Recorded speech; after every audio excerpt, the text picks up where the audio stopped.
Guy Benson here from townhall.com, joined by Richard Mourdock, who is the state treasurer in Indiana, and he is challenging incumbent Republican Senator Dick Lugar in the Republican primary coming up May the 8th. It'll be here sooner than we know it. You're coming at Senator Lugar from the right. What is your bill of indictment politically against the incumbent? Well, it's really can be put in a few words. When MSNBC labeled Senator Lugar Barack Obama's favorite Republican, that's pretty well what I need to convince the people, and it doesn't take much salesmanship on my part in Indiana. Our primary voters have seen Dick Lugar for 36 years. They've seen him move from being a true conservative off to the far left, and hence he's earned the nickname, and that's unfortunately going to be his undoing for him. Are there a couple of big issues where you feel like primary conservative voters have been betrayed specifically by Senator Lugar?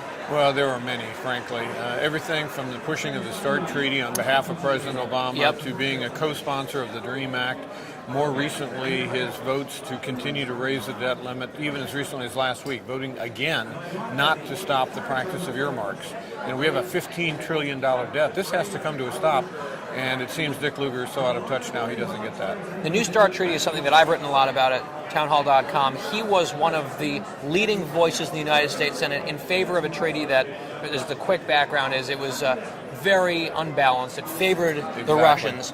And it was really he and John Kerry teaming up to ram this thing through over some Republican opposition. You would have voted, I assume, against the New START Treaty? Absolutely, I would have. And, you know, one of the things that Mr. Lugar has tried to run some TV commercials about was to say that he wants to use his experience to bring the newcomers along.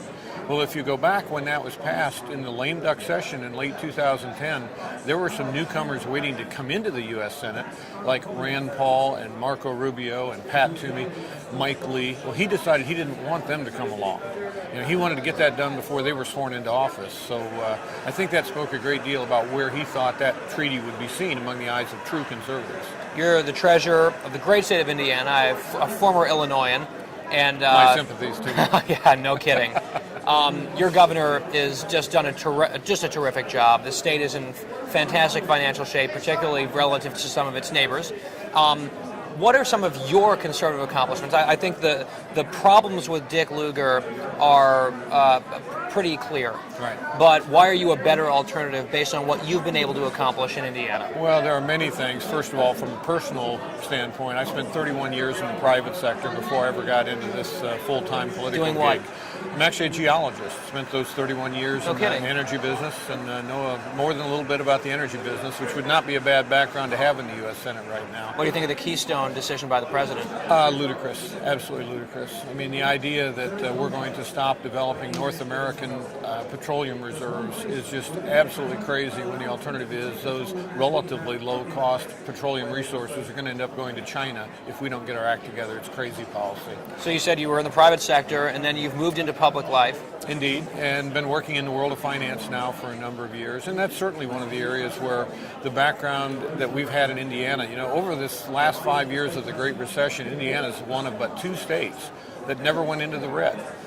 We actually did what many people think is impossible. We made government smaller. We didn't just play the game they do here in D.C. of calling a cut a reduction in a rate of increase. We actually lowered the expenditure of government between 2008 and 2009, and we've been keeping it flatlined ever since. And if I can brag on your state for a second, under Governor Daniels, and you've obviously working very closely with him, the state of Indiana has balanced budgets. The state of Indiana has enacted sweeping school reform and school choice reforms. Right to work just passed. I mean, it's just been like one after another of just fantastic stuff. And it's amazing that the Democrats, just like in Wisconsin, fleeing to Illinois because they don't like what they're seeing, but taxpayers do. That's right, and that's another thing you didn't put on your list, is we permanently froze property tax caps through a constitutional amendment.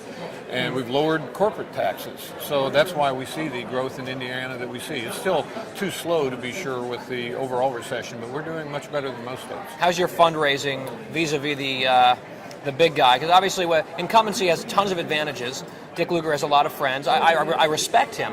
We all do. I'm just wondering, he's got a big cash-on-hand situation. He's got a nice war chest. Are you able to go up against that competitively? Absolutely. Indiana's a relatively inexpensive state to campaign in. Right. I said almost a year ago now, when I started this campaign, we would have to raise between $2 and $2.5 million. As of the end of the year. In the primary? Yes, for okay. the primary.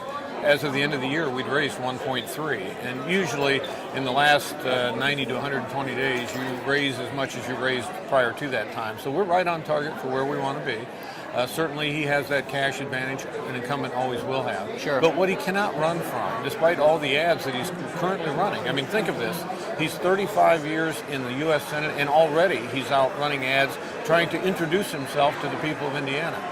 I swear if he runs any more ads about distancing himself from Barack Obama, I'm going to hear him say that he hasn't run with him and run from him, and yet the cock is going to crow 3 times. He's trying to deny it so much. But he can't reintroduce himself with that kind of record.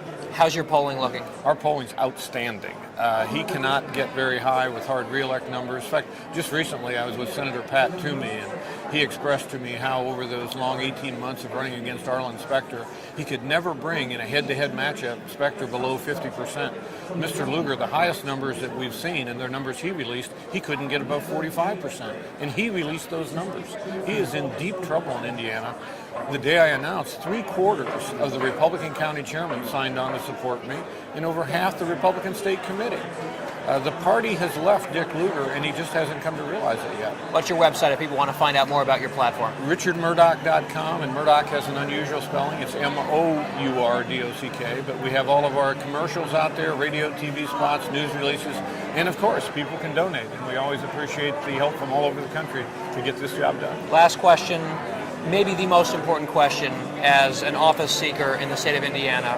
Hoosiers or Boilermakers? I'm enough of a politician to say I graduated from Ball State University. Is it the Cardinals? Indeed it is, the Cardinals. All right, terrific. Richard Mourdock, My the pleasure. treasurer of Indiana and perhaps the next senator from the Hoosier State. Thanks for watching.